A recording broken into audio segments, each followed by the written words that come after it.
Okay, so trading tip of the week. This one's just based around sort of your knowledge, and hopefully you've got this knowledge.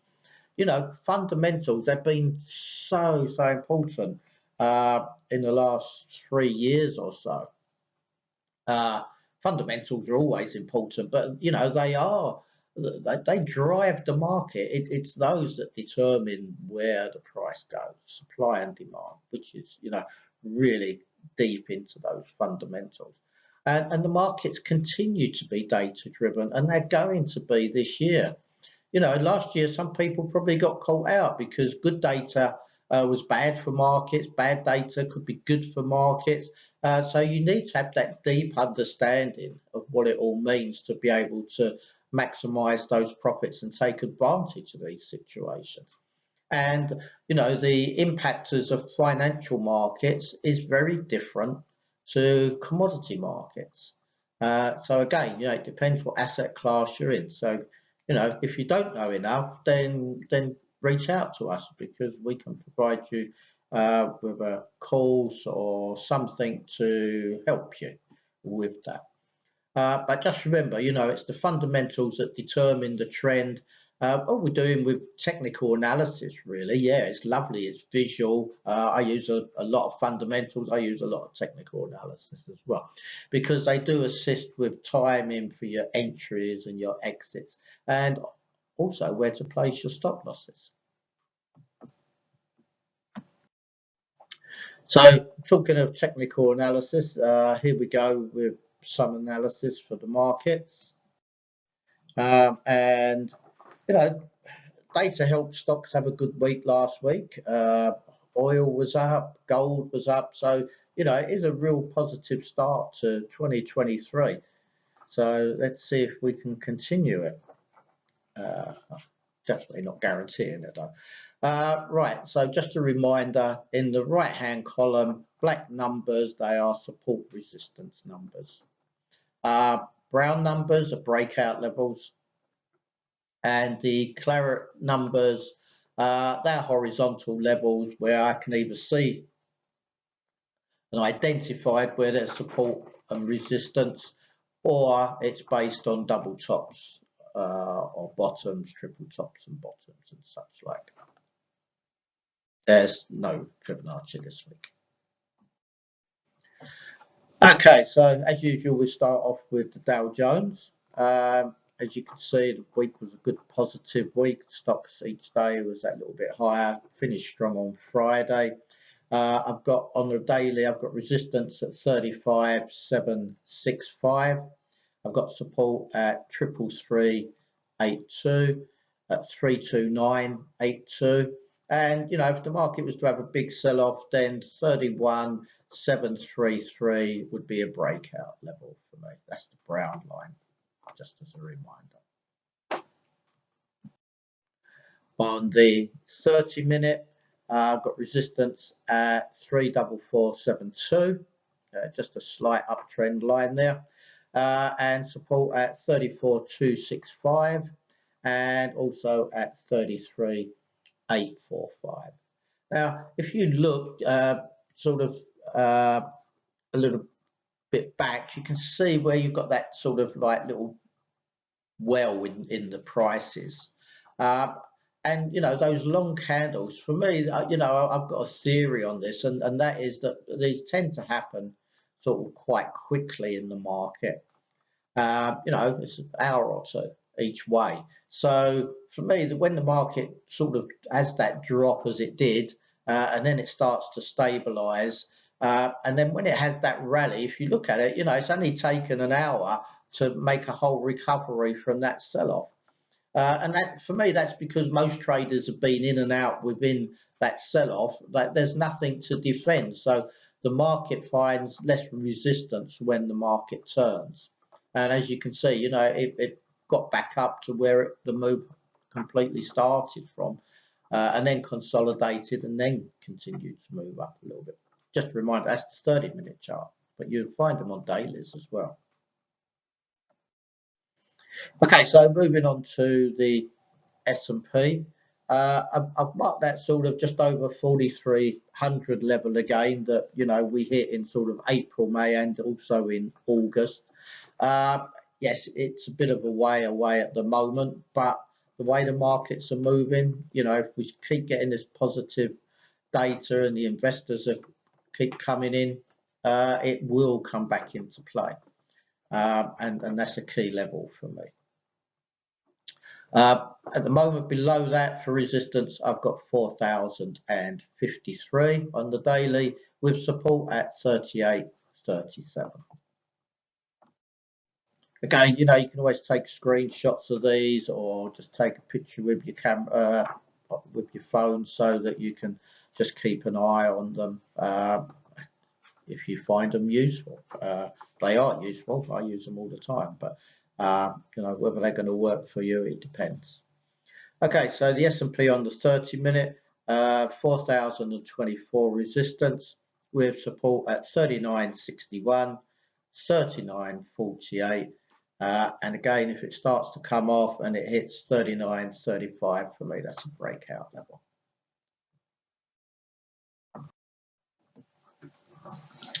Now, I've put sort of the August to April, May levels in, and as you can see, they were there, but since sort of Q4, start of Q4 last year, we've just not seen the techs perform as they did in the rest of the year in 2021, obviously. So that top line, it just shows you how far away the market still is from those previous highs, where the rest of the indices are much closer. They're not there yet, but they are much closer. And that's sort of around about that 13,500, so a long way to go. And below that on the daily, I've got resistance at 12,129, which is still actually quite a bit away, with support at 10,751. With the 30-minute for the Nasdaq, I've got resistance at 11,625 and support at 11,342. Now, Russell Daily, it was a great week for small and mid-cap stocks. As you can see from the way that's had a big move up last week. I got resistance at 1925 and support at 1797 and 1741. You'll notice that the pivot points are on here as well, and I've got resistance at 1916, which on Friday was R1, it failed there, and I've also got resistance for the start of the session at 1902 with support at 1875. Moving on to a couple of currencies. So, again, we're seeing the USD continue to weaken.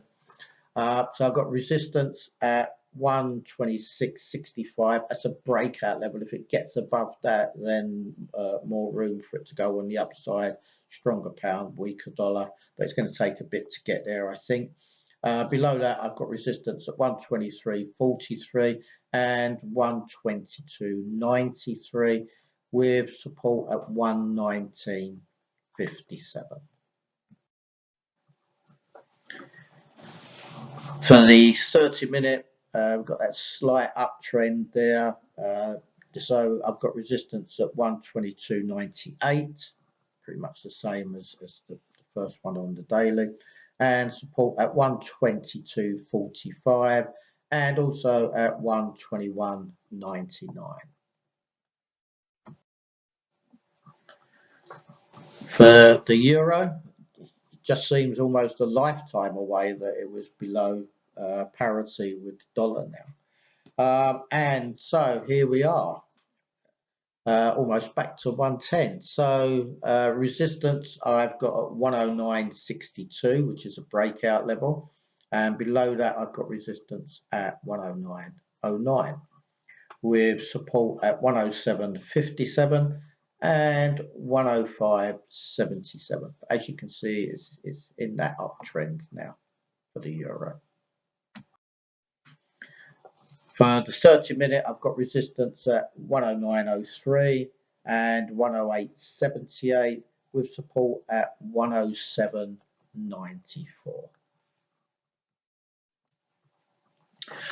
Moving on to Bitcoin. Even Bitcoin had a really good week last week. Closing on back on that 20,000 level again. So I've got resistance at 21,470. I've got resistance at 19,880. Support at 16,260. On the 30-minute, you can see some uptrend lines in there. We've got resistance at 20,005 with support at 19,475 and 19,345. So just a reminder, I keep this one in just so you can have a look at what's going on between crypto and stocks because of that correlation with NASDAQ. Just remember, I'll put this onto a 30-minute chart now, whereas before I used to demonstrate it as a daily. But you can see that sort of they are still trending and following. But yeah, it's a correlation, but is it a tight correlation? Not necessarily. For gold, it's been a great start to 2023. I mean, there was reports that China had been buying gold. They bought about 30 tons of it. Whether they're still buying, I don't know. But again, positive performance last week and finishing almost on the highs. Traded at 19.25, and I've got resistance at 19.24, and I've got support at 18.75 and 18.70. On the 30-minute, I've got resistance pretty much the same level as daily, 19.27 and 19.24. I've got some tighter support though, so I've got support at 19.12, then 18.97. And then again, the same as the daily at 18.75 for support.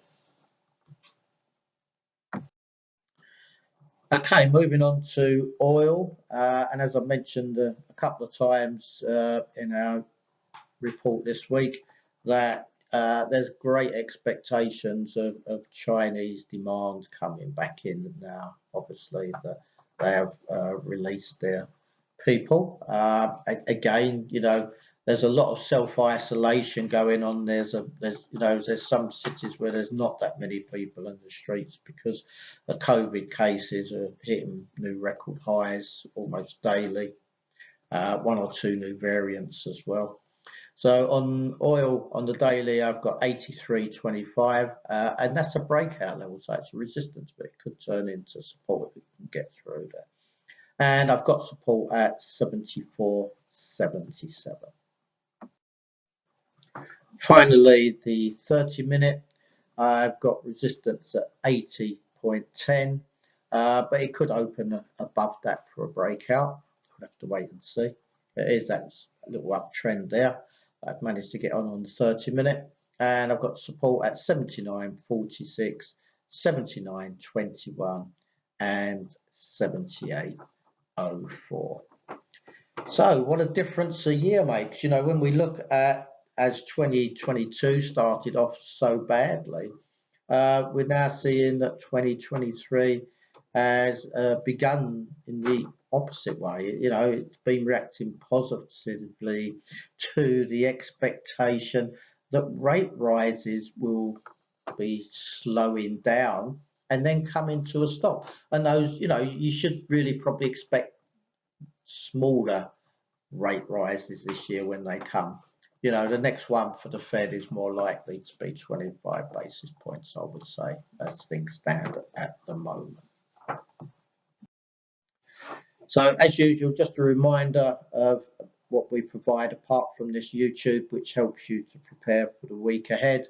We've got our daily newsletter, which includes chart levels, pivot points, headlines, my views, and of course those chart levels are fresh each day as well, and that's sent direct to your inbox. And you get the global news. So there's a lot of there. The good thing is that I filter it, so you don't have to read through pages and pages and pages trying to find what you want to see. It's all there for you, and it covers all the different asset classes as well. If you want to learn more, if you've got any gaps in your knowledge, then we've got workshops to help you with that. They're just one-day workshops. We also have courses, 1 week courses, intensive ones to, especially if you haven't got much knowledge about the markets, that really accelerates your learning process. And then if you want to turn it into a full-blown career, then we have our accredited masterclass, which actually starts on the 23rd, so in a week's time, if you're interested. That's 4 weeks of guided learning, but you don't have to take all 4 weeks at once. You can break it down. You can do it a week at a time, fit it in with the rest of your commitments. Just go to our calendar or just reach out and contact us. Now, trader mentoring, so yeah, you might be doing well, but could you do better? If so, then I can certainly help you with that. We consult to companies for hedging, for covering their FX exposure, their risk of commodity prices, etc. And of course, we provide trader educational content to individuals, to exchanges, to brokers, and we're doing that more and more. We're constantly being contacted by more to help them. Even brokers are coming to us a lot more these days because they understand that their traders need this type of education, this understanding of the markets and the trading tools to help them not just survive, but to improve and to get to that next level each time, which is good for the broker. And obviously, you know, we love, you know, it's our passion is to pass on our knowledge to the new generation. Not always just the new generation. There's some guys that have some trading skills, but there's always something new that we can show them. Okay, so if you want to contact us, info@symaxfintech.com. If you've got any trading questions you'd like to aim directly to me, then it's chris.tubby@symax-int.com. Have a fantastic week. Just remember, there's lots and lots of data out this week. And very best of luck and have a wonderful 2023.